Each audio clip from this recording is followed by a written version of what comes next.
Kentucky may soon have a new budget, what lawmakers are hoping for on both sides of the aisle.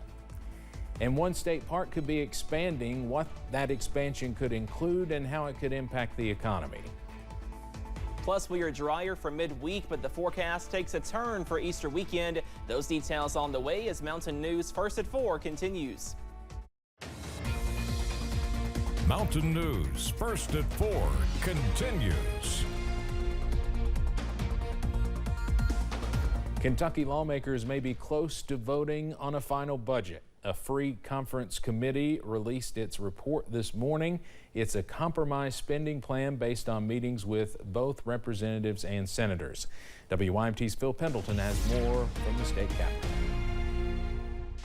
Kentucky lawmakers will meet through Thursday of this week before they break for their veto session, and the plan is to have a new finalized state budget approved and sent to the governor's desk by then. And we could see a budget voted on actually as early as Wednesday, and this new budget does include more spending in education. The opportunity and the monies in which to give substantial raises over the biennial period. The new budget includes a 3% increase the first year and a 6% increase the second year in the classroom funding model, which is commonly called SEEK. Other funding impacting schools called Tier 1 increases from 15 to 17%, and transportation is funded at 90% the first year, 100% the second year. There's also $5 million each year for STAR academies, which Stivers says are actually schools within schools. To go into the public education system to do corrective measures as if it were a charter school.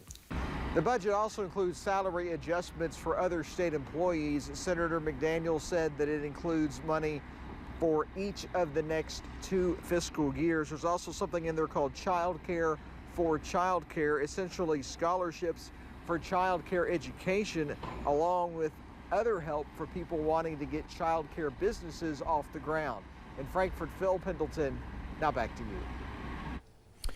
Kentucky lawmakers will adjourn until April 12th by midnight on Thursday. When they come back, they will have 2 days to consider more bills or to override gubernatorial vetoes. Attorneys are raising concerns about Senate Bill 242. The Lexington Herald leader says the bill could impact former inmates who sue the department due to conditions. If the bill becomes law, it would allow the Juvenile Justice Department to release criminal, medical, and psychological records. One attorney says the bill could lead to people rethinking their decision to report problems in the system. A bill to help first responders find missing adults is headed to the governor's desk. Senate Bill 45 would establish the Ashanti Alert. It would help spread information on missing adults who fall outside of the Amber Alert system. Lawmakers also added the Ian Alert to the bill. It would add specific language for autistic children and children with special needs. And a bill that would change the Kentucky Board of Cosmetology's makeup and its authority is moving forward. The House passed Senate Bill 14. It expands the board to 7 members, now including an esthetician and a nail technician. It also changes the board's ability to bring civil or criminal charges against licensees. It now goes to the governor's desk for final approval. A New York judge issues a gag order late today in Donald Trump's upcoming hush money criminal trial. Trump is barred from making public statements about witnesses, prosecutors, court staff, and jurors in the case. Prosecutors had asked for the gag order, citing what they called Trump's, quote, long history of making public and inflammatory remarks about people involved in his legal cases. That trial is now set for April 15th.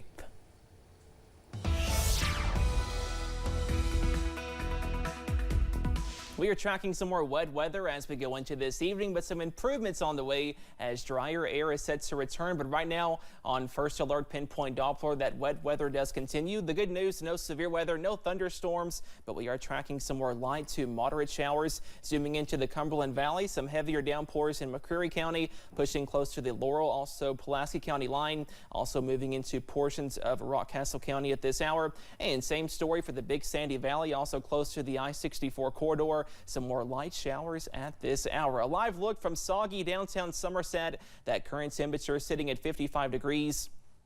Thanks to those clouds, also those showers, most of us are a little bit below average on this Tuesday, in the middle to upper 50s, up to 56 in Irvine, 55 in Moorhead, also in Jackson, 57 for Manchester at this hour over in Clay County. But notice we are tracking this cold front pushing into western Kentucky. Once that system passes, we are welcoming in some drier, also some cooler conditions as we close out your Tuesday. And high pressure is the big story for Wednesday, Thursday, Friday. So some drier air is on the way. Those details coming up in just a little bit.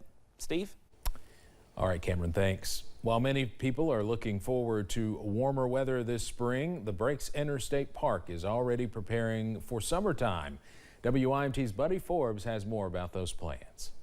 Officials hope a park expansion will encourage people to extend their plans when taking a break here at the Breaks. The Breaks Interstate Park hosted a news conference today to celebrate a $300,000 investment in the park's water park expansion project, building a new pool to give visitors a place to cool down this summer. Virginia Energy presented the check to park representatives, saying it is an investment in tourism, economic development, and the ongoing partnership with the park. But really, this has been one of the easier projects we've had, from planning to actually getting it. Park representatives say things are going according to plan, and they hope to have a ribbon cutting by Memorial Day weekend. In Breaks, Virginia, Buddy Forbes, WYMT Mountain News. The funds come from the Abandoned Mineland Economic Revitalization Grant Program. Hear more about the expansion coming up at 6. But next year on First at 4, the Kentucky Lottery is celebrating a milestone today. How state officials are recognizing the day. And showers continue this afternoon, but some drier weather is on the way. Stay with us, your forecast coming up.